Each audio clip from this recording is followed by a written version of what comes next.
یہاں ان چند شریف مولویوں کا تذکرہ مقصود ہے جو اگر آج زندہ ہوتے تو شاید زیادہ دیر زندہ نہ رہتے۔ شبلی نعمانی۔ علامہ شبلی کے نزدیک جماعت احمدیہ ایک باطل فرقہ تھیں۔ وہ بانی جماعت احمدیہ کے ہماسر تھے، لیکن برصغیر کے ایک ممتاز عالم ہونے کے باوجود تکفیر سے اجتناب رکھا۔ مولانا سید عبدالواحد ایک معروف بنگالی عالم دین تھے، کئی کتب کے مصنف تھے۔ احمدی کتب کے مطالعہ کے بعد جماعت کی طرف مائل ہوئے اور تحقیق کے بعد مرزا غلام احمد صاحب کی بیعت کا ارادہ کر لیا، لیکن قادیان جانے سے قبل انہوں نے برصغیر کے تمام ممتاز علماء سے ملاقات کا قصد کیا تاکہ ان سے احمدیت کے حق یا باطل ہونے کے متعلق تمام اوہام پر بات کی جائے۔ سفر نامہ نہایت دلچسپ اور پڑھنے کے لائق ہے۔ مولانا نے شبلی بحث نہ کی۔ اس خاموشی پر مولانا نے تیسرا سوال مسیح کے نزول کے متعلق پوچھا۔ یہاں شبلی نے ایک نقطہ حدیث کی نوعیت کے متعلق پیش کیا۔ جوابی دلیل بھی بہت وزنی تھی۔ شبلی نے پھر سکوت کیا اور ایسا طویل سکوت تھا کہ مولانا عبدالواحد کو جواب کی امید نہ رہی۔ پھر ایک اور مہمان تشریف لے آئے اور سوال جواب کا سلسلہ منقطع ہو گیا۔ عبدالواحد صاحب کہتے ہیں کہ میں یہاں علامہ شبلی کی عالمانہ شان کا قائل ہو گیا۔ علامہ نے انہیں کوئی تسلی بخش جواب تو نہ دیے، لیکن زود بحثی نہ کر کے اپنی شرافت کا ثبوت دے دیا۔ کئی سال بعد 1912 میں جماعت احمدیہ کا ایک وفد ندوہ کے جلسے میں شریک ہونے لکھنؤ پہنچا، جس کی قیادت بانی جماعت احمدیہ کے صاحبزادے مرزا بشیر الدین محمود کر رہے تھے۔ اس جلسے میں مشہور مصری عالم رشید رضا بھی موجود تھے۔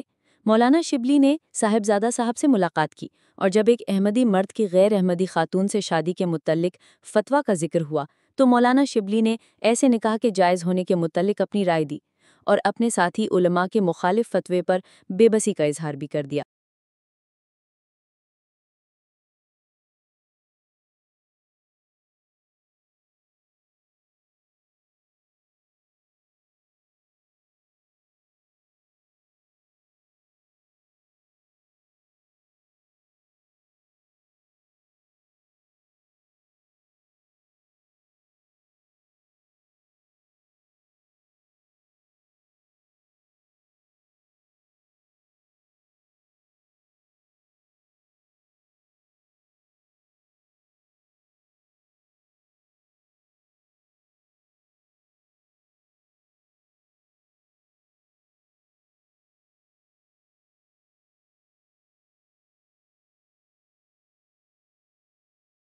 عبید اللہ سندھی علماء دیوبند میں ایک منفرد مقام رکھتے تھے۔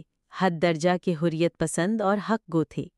اپنے مذہبی اور سیاسی مشن میں قربانیوں سے بھرپور زندگی گزاری اور اصولوں پر تاحیات قائم رہے۔ دیوبند کے علماء کے رجت پسند حلقوں میں مولانا سندھی ایسے مقبول نہ رہے۔ ہندوستان چھوڑ کر افغانستان، ترکی اور حجاز میں اپنی ساری زندگی گزار دی۔ جماعت احمدیہ کے خلیفہ اول مولانا نور الدین سے عقیدت مندانہ تعلق تھا، جس کا اظہار ساری عمر کرتے رہے۔ مورخین کو یہ حقائق ہضم نہیں ہوتے۔ مکاتیب عبید اللہ سندھی کے پیش لفظ میں بھی مولانا کے احمدیوں سے تعلقات پر تعصب کیا گیا ہے۔ افادات اور ملفوظات میں مولانا نے مولوی نور الدین صاحب کو قرآن کا سب سے بڑا عالم قرار دیا۔ یہ بات بھی یاد رہے کہ مولانا کو بانی جماعت احمدیہ کے دوائی قبول نہ تھے اور وہ پورے خلوص سے خود کو تحریک دیوبند کا سپاہی سمجھتے تھے۔ جماعت احمدیہ کے لٹریچر میں بھی مولانا سندھی کا تذکرہ اچھے لفظوں میں ملتا ہے۔ انہوں نے قادیان کے کئی سفر کیے اور مولانا نور الدین سے ملاقاتوں میں مرزا صاحب کے دعوی مسیحیت پر بحثیں بھی کیں۔ ایک دفعہ بحث ہو رہی تھی کہ مرزا صاحب کے بیٹے جو بعد میں خلیفۃ المسیح ثانی بنے وہ بھی آ گئے۔ مولوی صاحب نے کسی نقطہ پر سندھی صاحب کو کہا کہ آپ میری نہیں مانتے تو ان کے لڑکے سے پوچھ لیں۔ راوی کے مطابق مولانا سندھی نے اس لڑکے کے والد کا ادب ملحوظ رکھا اور کوئی بات نہیں کی۔ راقم کی تحقیق کے مطابق مولانا احمدیوں کو مسلمانوں کا فرقہ سمجھتے تھے۔ مولانا عبد الماجد دریابادی اشرف علی تھانوی صاحب کے مقربین میں سے تھے۔ مشہور مفسر، مقالہ نویس اور ماہنامہ صدق اور سبق جدید کے ناشر تھے۔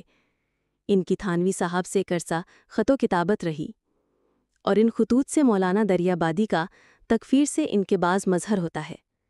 ان کے مرشد تھانوی البتہ اس معاملہ میں ایسے محتاط نظر نہیں آئے۔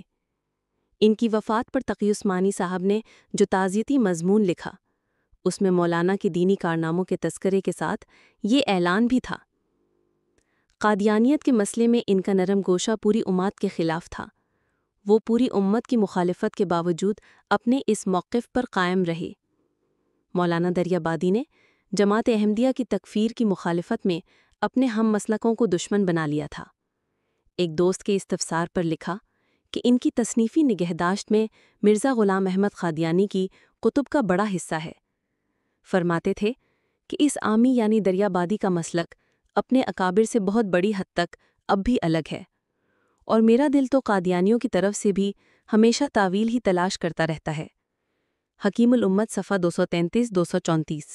ابوالکلام آزاد امام الہند کے لقب سے معروف ہیں۔ مفسر قرآن، مورخ، نقاد، صحافی، مقرر اور اردو زبان کے محسن و مربی تھے۔ سیاست میں شرافت اور متانت کی روایت تاعمر جاری رکھی۔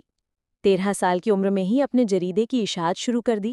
مولانا کے بھائی ابو نصر جو نوجوانی میں انتقال کر گئے، نے قادیان کے حالات پر ایک اداریہ اخبار وکیل میں لکھا۔ ایک فقرہ یہ تھا: مرزا صاحب کی وسیل اخلاقی کا یہ ادنا نمونہ ہے کہ اثناء قیام کی متواتر نوازشوں کے خاتمے پر بائیں الفاظ مجھے مشکور ہونے کا موقع دیا۔ ہم آپ کو اس وعدے پر اجازت دیتے ہیں کہ آپ پھلائیں اور کم از کم 2 ہفتہ قیام کریں۔ اس وقت کا تبسم ناک چہرہ اب تک میری آنکھوں میں ہے۔ تاریخ احمدیہ کے مطابق صاحب نے مرزا صاحب کی بیعت کر لی تھی۔ وہ خود اپنے والد کے خلیفہ تھے اور کئی مرید ان سے بیعت کا تعلق رکھتے تھے۔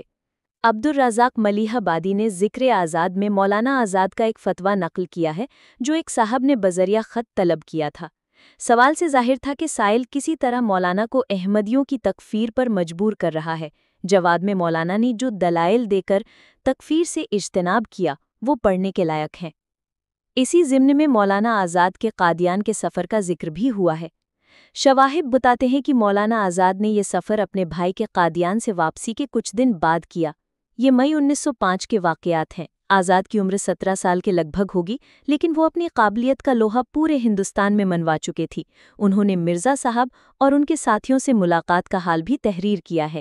اگرچہ کہ ان پر اس ملاقات کا وہ اثر نہ ہوا جو ان کے بھائی لے کر لوٹے تھے، لیکن معلوم یہی ہوتا ہے کہ وہ مرزا صاحب کی تحریرات سے خوب واقف تھے اور ان کے قدردان بھی تھے۔ مرزا صاحب کی وفات کر ان کے اخبار وکیل کا اداریہ اس بات کی گواہی دیتا ہے۔ برسوں بعد جب سن 1930 کی دہائی میں احرار کی یورش اپنے عروج پر تھی، مولانا آزاد پر کئی تکفیری طبقوں کی طرف سے احمدیوں کو اسلام سے خارج قرار دینے پر زور ڈالا گیا، لیکن انہوں نے اپنا دامن اس داغ سے محفوظ رکھا۔ ان صاحبوں میں ایک قدر مشترک اور بھی ہے، وہ یہ کہ ان کے اپنے ہم مسلکوں نے ان پر کفر کے فتوے جاری کیے۔ افسوس یہ ہے کہ ان صلح پسند علماء کے نام لیوا اب بھی بہت سے ہیں، لیکن قابل اتباع وہ مولوی ٹھہرے جو فتاوے تکفیر میں مشاق تھے۔